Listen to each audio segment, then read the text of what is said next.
বিশ্ব ব্ৰহ্মাণ্ডৰ ৰহস্য উত্তৰ নোহোৱা হাতৰে ভৰা এই পৃথিৱী দিনটো তিনিবাৰকৈ সূৰ্যোদয় ক'ত হয় যেতিয়াই বিজ্ঞানীসকলে অনুভৱ কৰে যে তেওঁলোকে এই বিশ্ব ব্ৰহ্মাণ্ডৰ হাতৰবোৰ সমাধান কৰিবলৈ আৰম্ভ কৰিছে বা তেওঁলোকে এই বিশ্ব ব্ৰহ্মাণ্ডখনে কেনেকৈ কাম কৰে সেই কথা বুজিবলৈ আৰম্ভ কৰিছে তেতিয়াই বিশ্ব ব্ৰহ্মাণ্ডখনে এটা নতুন কৌশল খেলে আৰু এটা নতুন ৰহস্য নতুন প্ৰহেলিকা আনে ইমানবোৰ প্ৰহেলিকাৰ ভিতৰত এটা হ'ল এই বিশ্ব ব্ৰহ্মাণ্ডৰ গ্ৰহ যিবোৰ হৈছে অদ্ভুত আৰু অত্যন্ত বিপজ্জনক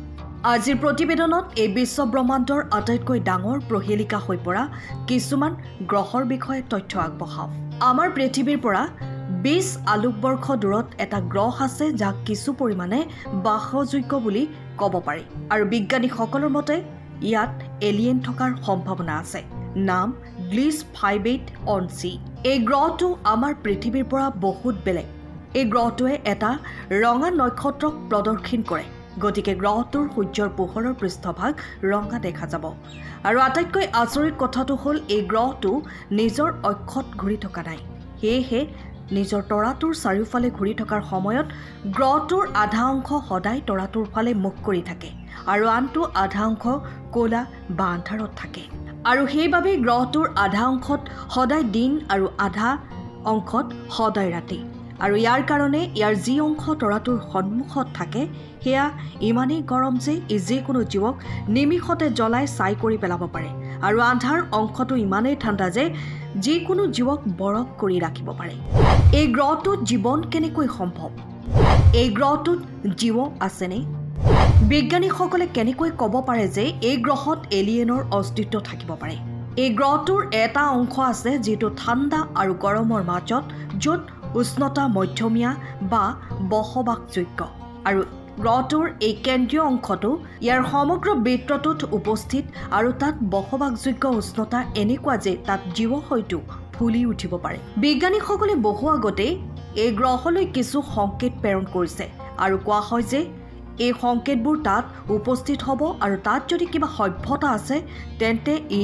নিশ্চিতভাৱে আমালৈ সংকেত প্ৰেৰণ কৰিব আমাৰ বিশ্ব ব্ৰহ্মাণ্ডত এনে এটা গ্ৰহ আছে যাৰ উষ্ণতা 439 ডিগ্ৰী চেলচিয়াছ আৰু তথাপিও ই সম্পূৰ্ণৰূপে বৰফেৰে আবৃত নামটো হ'ল গ্লিছ 436b বা ইয়াক GG 436b বুলিও কোৱা হয় এই গ্ৰহটো আমাৰ ইউৰেনাছতকৈ ডাঙৰ আৰু ইয়াৰ পিতৃ তৰাটোৰ অতি ওচৰৰ আমাৰ সূৰ্য আৰু বুধৰ মাজৰ দূৰত্বতকৈও 15 গুণ ওচৰত আৰু এই গ্ৰহটোৰ বিশেষ কথাটো হ'ল যে 439 ডিগ্ৰী উষ্ণতা থকাৰ পাছতো সমগ্ৰ গ্ৰহটো বৰফৰ ডাঠ খোলাৰে আবৃত ইমান বৰফ আৰু ইমান তাপে কেনেকৈ সমন্বয় স্থাপন কৰিবলৈ সক্ষম হ'ল সাধাৰণতে ইমান উষ্ণতাত বৰফ কেতিয়াও থাকিব নোৱাৰে কাৰণ 0 ডিগ্ৰী চেলচিয়াছৰ অলপ ওপৰলৈ গ'লে বৰফ গলিবলৈ আৰম্ভ কৰে কিন্তু এইখিনিতে ৰসায়ন বিজ্ঞানৰ তত্ত্ব কিছু সলনি হৈ পৰে তৰল পদাৰ্থৰ অণুবোৰ ইটোৱে সিটোৰ ওচৰলৈ আহি বন্ধন গঠন কৰিলেহে বৰফ গঠন হ'ব পাৰে আৰু অণুবোৰ ইটোৱে সিটোৰ ওচৰলৈ আহে যেতিয়া উষ্ণতা অতি কম হয় বা যেতিয়া এই অণুবোৰক জোৰকৈ চাপ দি ওচৰলৈ অনা হয় এতিয়া এই গ্ৰহটোৰ বায়ুমণ্ডলীয় চাপ ইমানেই বেছি যে কাৰ্বন মনক্সাইডত থকা অক্সিজেন ভাঙি দুটা হাইড্ৰজেন পৰমাণুৰ সৈতে H2O অণু গঠন কৰে আৰু এই গ্ৰহৰ উষ্ণতাৰ উচ্চ চাপে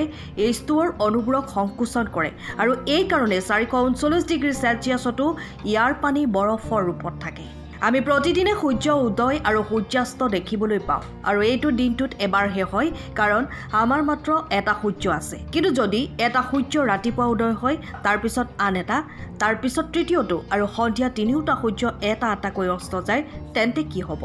HD 1A8 753b নামৰ এই গ্ৰহটোতো এনে ধৰণৰ কিবা এটা ঘটে কাৰণ এই গ্ৰহটো তিনিটা তৰাৰ চাৰিওফালে ঘূৰি থাকে এই গ্ৰহত তিনিটা তৰা আছে আৰু এই গ্ৰহৰ এই অনন্য বৈশিষ্ট্যৰ বাবে বিশ্ব ব্ৰহ্মাণ্ডৰ তিনিটা আটাইতকৈ সুন্দৰ সূৰ্য উদয় আৰু সূৰ্যাস্ত এই গ্ৰহত দেখা যায় ধৰি লওক আপুনি পৃথিৱীৰ আটাইতকৈ ডাঙৰ মহাসাগৰ প্ৰশান্ত মহাসাগৰৰ মাজত আছে তেতিয়া সকলোতে পানী দেখা পাব কিন্তু এটা নিৰ্দিষ্ট সীমাৰ পিছত মাটি উপলব্ধ হয় কিন্তু কল্পনা কৰক যে আপুনি এনে এটা গ্ৰহলৈ যায় য'ত ভূমি নাই বা সমগ্ৰ গ্ৰহটো সাগৰৰ বাহিৰে আন একোৱেই নাই GG1214b এইটো এনেকুৱা এটা গ্ৰহ। বিশ্ব ব্ৰহ্মাণ্ডৰ এইটোৱে একমাত্ৰ গ্ৰহ য'ত চাৰিওফালে পানী আছে। এই গ্ৰহত কোনো ভূমি নাই, মাটি আছে কিন্তু পানীৰ তলত, পানীৰ ওপৰত কোনো ভূমি নাই। কোনো ঠাইত গ্ৰহটোৰ মহাসাগৰ কেইবা মাইল দ। এই গুণৰ বাবে বিজ্ঞানীসকলে এই গ্ৰহটোক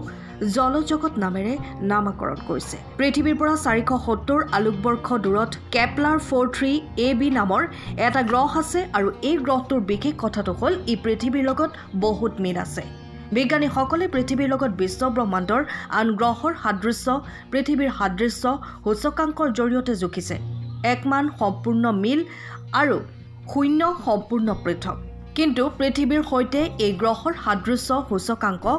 0.8 আৰু ইয়াৰ পৰাই অনুমান কৰিব পাৰি যে এই গ্ৰহটো পৃথিৱীৰ পৰা কিমান দূৰত একে হ'ব। এতিয়ালৈকে আৱিষ্কাৰ হোৱা আমাৰ পৃথিৱীৰ সৈতে ইয়াক আটাইতকৈ মিল থকা গ্ৰহ বুলি গণ্য কৰা হয় আৰু ইয়াত আচৰিত জীৱ থাকিব পাৰে।